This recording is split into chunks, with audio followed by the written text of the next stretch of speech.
is being planned at a cost of rupees 40,000 crores, including elevated corridors in some sections. A suburban network of approximately 160 kilometers is also being, at an estimated cost of rupees 17,000 crores, is being planned to cater to the growth of the Bengaluru metropolis. Foundation of the Mumbai-Ahmedabad bullet train project, India's first high-speed rail project, was laid on September 14, 2017. An institute is coming up at Vadodara to train the manpower required for the high-speed railway project. For the first 3 years, the domestic air passenger traffic grew at 18%, and our airline companies placed orders for more than 900 aircrafts. Regional Connectivity Scheme, UDAN, initiated by the Government of India last year, shall connect 56 unserved airports and 31 unserved helipads in the country.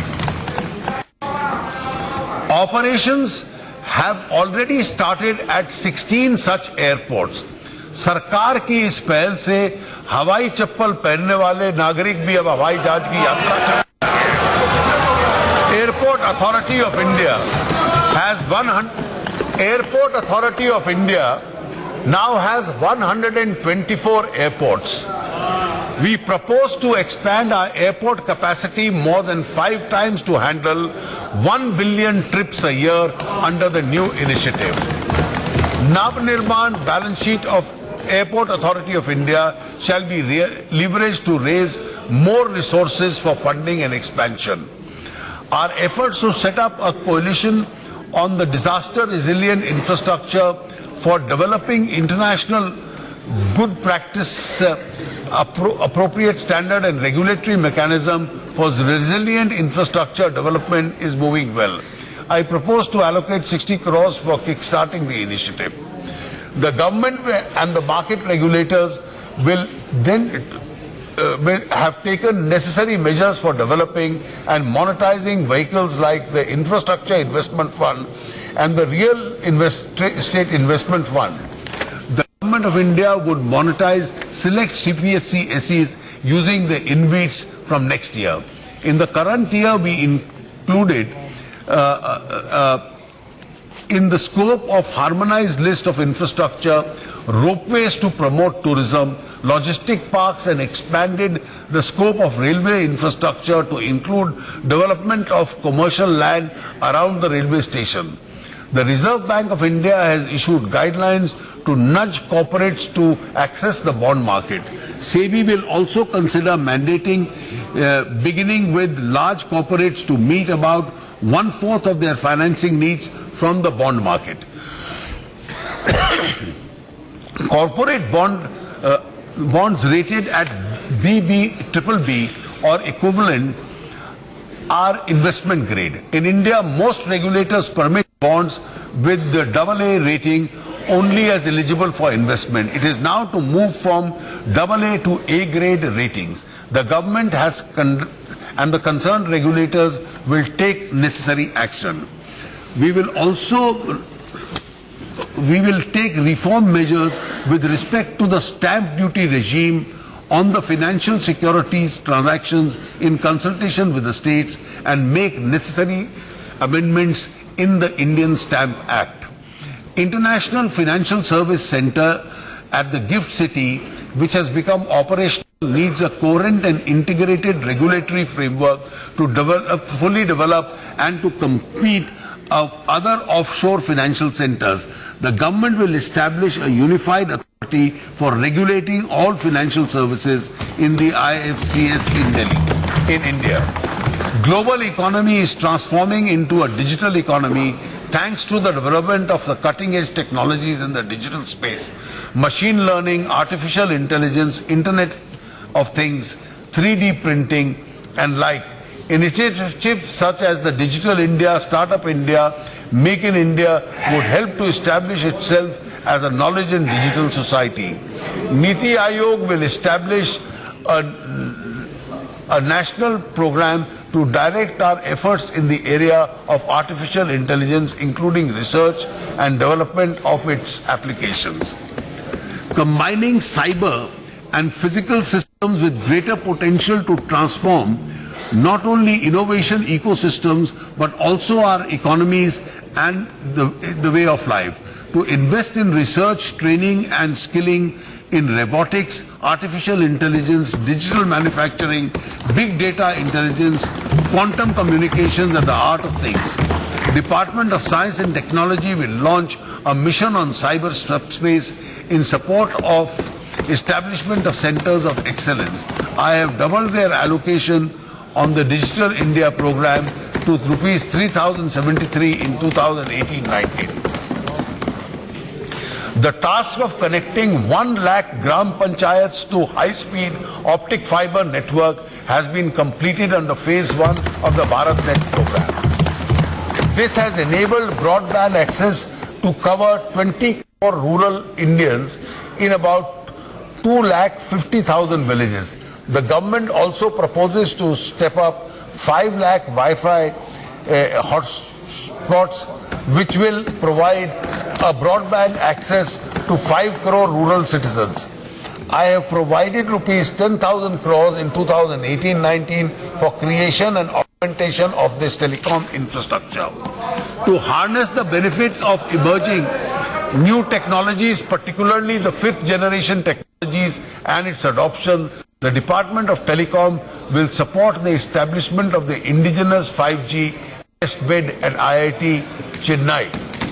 Distributed ledger system on the blockchain technology allows organization of any chain of records or transactions without the need of intermediaries.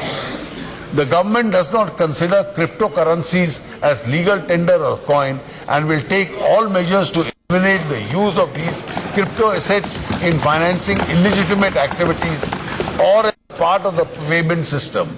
The government will explore use of blockchain technology proactively for ushering in a digital economy.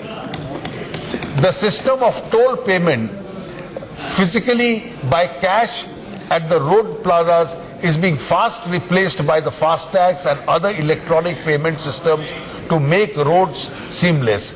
Number of FASTags have gone up from about 60,000 to December 2016 to more than 10 lakh now.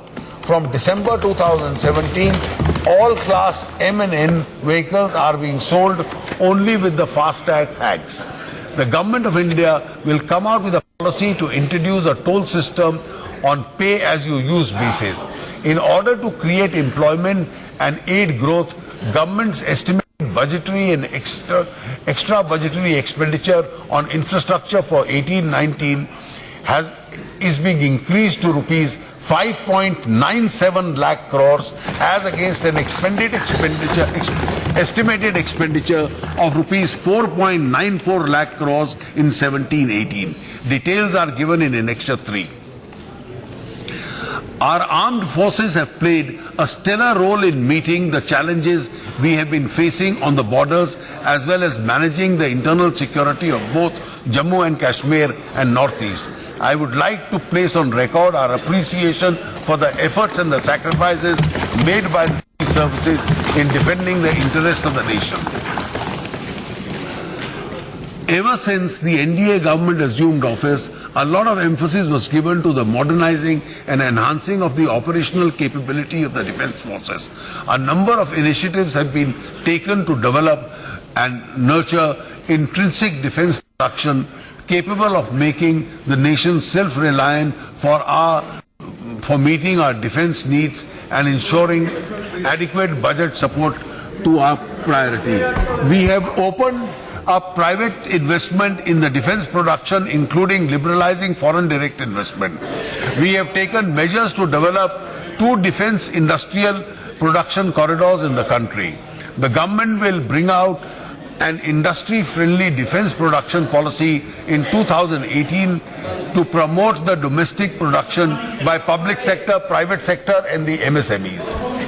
Aadhaar has provided an identity to every Indian. Aadhaar has eased delivery of so many public services to our people. Every enterprise, major or small, also needs a unique ID. The government will involve a scheme to assign every individual enterprise in India a unique ID, to carry on business reforms for ease of doing business deeper and in every state of India. Government of India has identified 372 basic business reform actions. Each state will take up these reforms and simplifications in a mission mode, constructively competing with each other. Evaluating the performance under this program will now be based on the feedbacks. Capital of the Food Corporation of India is being restructured to enhance equity and to raise a long-term debt for meeting a standard working requirement. Budgeting of the Government of India's contribution in equity and the debt of the metro ventures floated by state governments will be streamlined. The Department of Commerce will be developing a national logistic portal as a single window online marketplace to link all stakeholders. The Government of India has approved the listing of 14 CPSEs, including 2 insurance companies, on the stock exchanges. The government has initiated a process of strategic disinvestment of 24 CPSEs. This will include the strategic privatization of the Air India. Process of acquisition of the Hindustan Petroleum Corporation by ONGC has been successfully completed. 3 public sector general insurance companies, National Insurance Company Limited, United Insurance Assurance Company Limited, United India Assurance Company Limited, and the Oriental India Insurance Company Limited will be merged into a single insurance entity and will be subsequently listed. The Government of